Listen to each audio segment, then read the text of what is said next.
तुम इससे मिलना चाह रहे हो ना कि तुम्हें शादी की जल्दी होगी। जी बिल्कुल, और ये काम आप ही करवा सकते हैं। वो तो हो जाएगा, लेकिन मुझे तुम्हारी हेल्प चाहिए। मैं हाजिर हूँ, आप हुक्म करें। सौलिया वापस आ गई और शुएब के घर पे ही है। मतलब सुलह हो गई? बाज़ाहिर तो नहीं, लेकिन अंदर ही अंदर दोनों यही चाहते हैं। हाँ चाहते हो, फिर? देखो, उनकी सुलह होना हमारे लिए कुछ अच्छी बात नहीं है। उनकी सुलह होने का मतलब है कि हम दोनों बेनकाब हो रहे हैं उनकी नज़र में। ये बात तुम भी जानते हो और मैं भी जानता हूँ कि ऐसा कुछ भी नहीं है जो हमने शुएब को सौलिया के मुतालिक बताया। सबूत तो हमने उसे काफ़ी दिए हुए। हाँ, लेकिन शुएब को मैंने उन्हीं सबूतों पे कायल किया था ना। कायल करने के तो आप माहिर हैं। लेकिन अब मैं फंस रहा हूँ अपने खुद ही बिछाए हुए जाल में। ऐसा लगता तो नहीं है। लगने को छोड़ो, जो कर रहा है उस पर सोचो। तुमने किसी भी तरह ये तासुर देना है कि अभी भी सौलिया से तुम्हारा राब्ता है और सौलिया सिर्फ तुम्हारे लिए वापस पाकिस्तान आएंगे। लेकिन क्या शुएब हमसे हमेशा बेवकूफ़ बनता रहेगा? जब तक बनता रहेगा हम कोशिश करते रहेंगे। लेकिन करना क्या है? तुमने यही साबित करना है कि सौलिया ने तुम्हें यहाँ बुलाया। और ये कैसे होगा? यही सोचना है। मैं कैसे सोच सकता हूँ ज़ुबैर साहब? ना सौलिया मेरे राब्ते में है, ना शुएब। तुम रब्ता करो शुएब से, हो तुम उससे कहो कि आप मुझसे सौलिया के बारे में पूछ रहे थे ना। मैं आपको ये बताना चाह रहा हूँ कि पाकिस्तान मेरे लिए आएगी और फलां फ़्लाइट से। फ्लाइट और टाइम का कैसे पता चलेगा? मैं बताऊँगा। मैं कर लूँगा फ़ोन। अब मेरी बात गौर से सुनो कि तुमने कहना क्या है।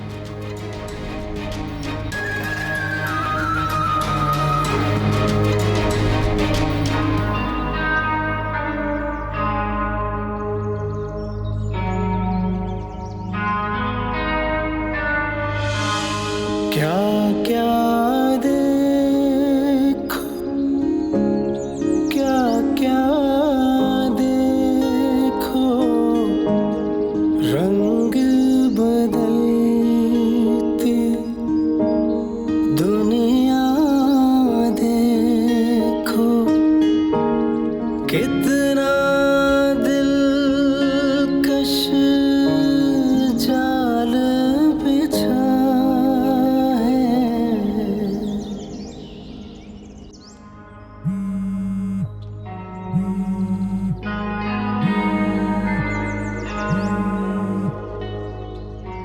हेलो। ज़ुबैर, आपने घर नहीं आना? आ जाऊँगा जब कहोगी। मतलब जब मैं बुलाऊंगी आप सिर्फ तभी आएंगे? खुद से आपको कोई एहसास नहीं है? सौलिया आई हुई है और वो 1000 बार मुझसे आपका पूछ चुकी है। तो बता दो कि उसी की वजह से घर नहीं आ रहा हूँ। उन दोनों बहनों को वक्त दे रहा हूँ ताकि तुम दोनों बहनें खुल के अच्छी तरीके से बातें कर लें। तो सिर्फ आप हमारी बातों की वजह से घर पर नहीं आएंगे? तो क्या गलत कर रहा हूँ? आप हर बार गलत करते आ रहे हैं और हमेशा उस पर मुहर लगा देते हैं। ये भी तुम्हें सौलिया ने समझाया होगा, इसीलिए मैं घर नहीं आ रहा। जब वो तुम्हारे साथ होती है तुम उसी की ज़बान बोलती हो। क्या आपके दिमाग से कभी ये सारी बातें निकलेंगी या आप हमेशा यही सोचते रहेंगे? सोचता नहीं हूँ, नजर आता है मुझे। अभी कल ही आई है वो और तुम्हारा लहजा बदल गया। लहजा बदलने की वजह भी आप खुद ही है, सौलिया नहीं है। लाल मैं क्या मीटिंग के लिए आया हूँ, बाद में कॉल करता हूँ। आप मुझे सिर्फ ये बताएं आप घर कब आ रहे हैं? मैंने कहा ना आ जाऊँगा फ्री होकर। शाम से पहले घर आ जाइएगा, मैं आपका इंतजार करूँ। और अगर लेट हो जाऊँ तो ना आऊँ। मैं इंतजार कर रही हूँ। आता हूँ।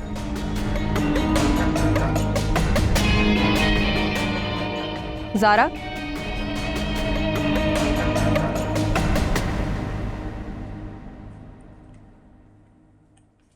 सौलिया, आप ज़ुबैर आएंगे तो उनसे कोई ऐसी बात मत करना प्लीज़। देखो ज़ारा, मैं तुम्हारे लिए आई हूँ और मैं जानती हूँ तुम अपने हक के लिए भी नहीं लड़ सकती हो। चुपचाप सब कुछ बर्दाश्त करती रहोगी तो फिर मैं कैसे रह सकती हूँ ऐसे? लेकिन ज़ुबैर की राय तुम्हारे लिए पहले भी कोई अच्छी नहीं है, तुम्हें तो सब पता है सौलिया। हाँ मैं जानती हूँ ज़ुबैर मुझे पसंद नहीं करता, लेकिन मैं सिर्फ तुम्हारे लिए आई हूँ और मुझे सिर्फ तुमसे गर्ज है। और तुम्हारे लिए मैं किसी से भी टकराने के लिए तैयार हूँ। लेकिन सौलिया, जब तक मुझे मेरा बच्चा नहीं मिल जाता तब तक तो मुझे ज़ुबैर के साथ ही रहना है ना। तो फिर तुमने मुझे यहाँ बुलाया क्यों था? मुझे इतना सब कुछ बताने का क्या फायदा है? ये बताओ, तुम्हें पता है ना मेरी आदत का, अगर कोई मुझसे झूठ भी बोले तो मुझे रात को नींद नहीं आती। फिर तुम्हारे लिए मैं ये सब कुछ कैसे बर्दाश्त कर सकती हूँ? वो जुबैर तुम्हारे साथ इतना बड़ा फ्रॉड कर गया। ये सब फ्रॉड है या वाकई जुबैर की कोई मजबूरी है, ये बात तो मैं आज तक नहीं समझ सकी। लेकिन मैं अच्छी तरह समझ गई हूँ और मैं जुबैर को जानती हूँ, इसलिए मुझे बात करने दो। और ज़ारा देखो, इसमें तुम्हारी ही भलाई है। तुम्हें याद है ना, जब तुम्हारा बेबी होने वाला था तब वो तुम्हें अबॉर्शन के मशवरे दे रहा था, क्योंकि वो इस बच्चे को अपनाना नहीं चाहता था।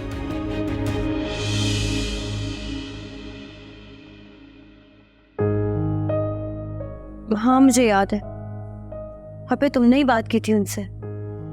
तो बस आज भी तुम मुझे ही बात करने दो, अगर तुम्हें अपना बच्चा चाहिए तो। लेकिन सोनिया अब ये सब उसके इख्तियार में नहीं है। लेकिन बात करने में क्या हर्ज है ज़ारा? अच्छा ठीक है, वो आएंगे तो तुम बात कर लेना उनसे।